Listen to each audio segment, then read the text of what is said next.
రామాయణం బాలకాండ 9వ భాగం మనం ఇప్పుడు చెప్పుకోబోతున్నాము. శ్రీరామచంద్రుడు, లక్ష్మణుడు, భరతుడు, శత్రుఘ్నుడు జన్మించినట్లుగా మనం చెప్పుకున్నాము. ఇప్పుడు మనం చెప్పుకునేది వానర సైన్య జననం. వానర సైన్యము ఎలా వచ్చింది అంటే, బ్రహ్మదేవుడు దేవతలందరినీ పిలిచి సభ ఏర్పాటు చేసి శ్రీ మహావిష్ణువు ఆయన తేజస్సుతోటి మహావిష్ణువుని శ్రీరామచంద్రుడు, లక్ష్మణుడు, భరతుడు, శత్రుఘ్నుడు నలుగురు కూడా శ్రీరామ అంశతోనే జన్మించారు మానవలోకంలో. దేని గురించి? రావణాసురుణ్ణి వధించడానికి. మరి మీరందరూ కూడా బాసటగా వెళ్ళండి, ఈ దేవతల రూపంలో కాదు. ఎందుకంటే రావణాసురుడు వరం పొందాడు కదా, దేవతలతోటి మరణం లేదని. ఇంకెవరున్నారు?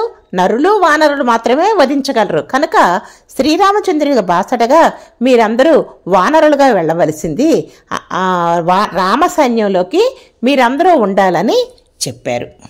బ్రహ్మదేవుడు తన శక్తితోటి తన అంశగా జాంబవంతుణ్ణి సృష్టించాడు. అలాగే ఇంద్రుడు తన అంశతోటి వాలిని సృష్టించాడు.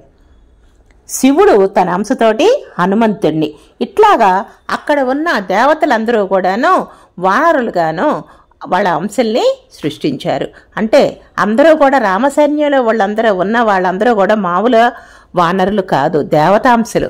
దేవతలందరూ కూడా రామునికి బాసటగా నిలవడానికని వాళ్ళ అంశలతోటి వానరులని సృష్టించారు. రాములు వారికి నామకరణం చేయవలసిన సమయం ఆసన్నమైంది. కౌసల్యాదేవి వశిష్ఠ మహర్షి దగ్గరికి బాలుణ్ణి, తన కుమారుణ్ణి తీసుకొచ్చి నామకరణం చేయవలసిందిగా కోరింది. వశిష్ఠ మహర్షి ఎంతో సంతోషంతో రామా అని పేరు పెడుతున్నాను అని చెప్పారు. కౌసల్యానందనికి రాముడు అని పేరు పెట్టారు. సుమిత్ర గర్భంలో జన్మించిన వానికి లక్ష్మణుడు అని పేరు పెట్టాడు. ఇక భరతునికి, శత్రుఘ్నికి కూడా పేర్లు వశిష్ఠ మహర్షియే పెట్టారు. రామ అని పేరుకి అర్థం రా అంటే అగ్ని బీజం, మా అంటే అమృత బీజం. రామనామం ఎప్పటికీ కూడా మనల్ని ఉద్ధరిస్తుంది. రా అన్నప్పుడు పెదవులు తెరుచుకుంటాయి. రా అగ్ని బీజం కాబట్టి పాపరాశంతా కూడాను మన పెదవులు తెరుచుకున్నప్పుడు దగ్ధమైపోతుంది. మా అనేది అమృత బీజం గనక మా అన్నప్పుడు మళ్ళీ పెదవులు మూసుకుంటాయి. రామనామంలో అంతటి మహత్యం ఉంది. పంచాక్షరి మహామంత్రంలోని బీజాక్షరాలు కూడా రా, మా. ఓం నమో నారాయణాయ అనే అష్టాక్షరి మహామంత్రములో కూడా రా అనే అక్షరం ఉంది. ఈ రా అక్షరం తీసేస్తే అర్థమే మారిపోతుంది. కనుక రామ అని పేరు పెట్టడంలో ఎంత ఔచిత్యం ఉంది, ఎంత అర్థం ఉంది. వశిష్ఠ మహర్షి ఊరికే పెట్టలేదు రామ అని. మన అందరం కూడా రాముల వారిని సేవించుకోవాల్సిన అవసరం ఉంది. కాబట్టి రామాని మనం పలుకుతుంటేనే మనలోని పాపాలన్నీ దగ్ధమైపోతాయి.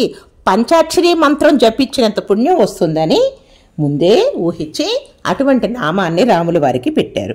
శ్రీరామ నీ నామం ఎంతో రుచిరా, ఎంతో రుచిరా, ఎంతో రుచిరా, ఎంతో రుచిరా అని మన నామాన్ని జపిస్తూ ఉంటాం. అంత చక్కటి నామం అది. నలుగురు పిల్లలు పెరిగి పెద్దవారవుతున్నారు. సంతోషంగా కాలం గడిచిపోతుంది. దశరథ మహారాజు ఆ పిల్లలు చూసుకొని ఎంతో సంతోషపడుతున్నాడు, మురిసిపోతా ఉన్నాడు. పిల్లలందరిలోకి రాముడంటే మహాప్రీతి. నలుగురు కుమారులు అన్ని వేదాలు నేర్చుకున్నారు, అన్ని విద్యలు నేర్చుకున్నారు, ధనుర్విద్యలు నేర్చుకున్నారు.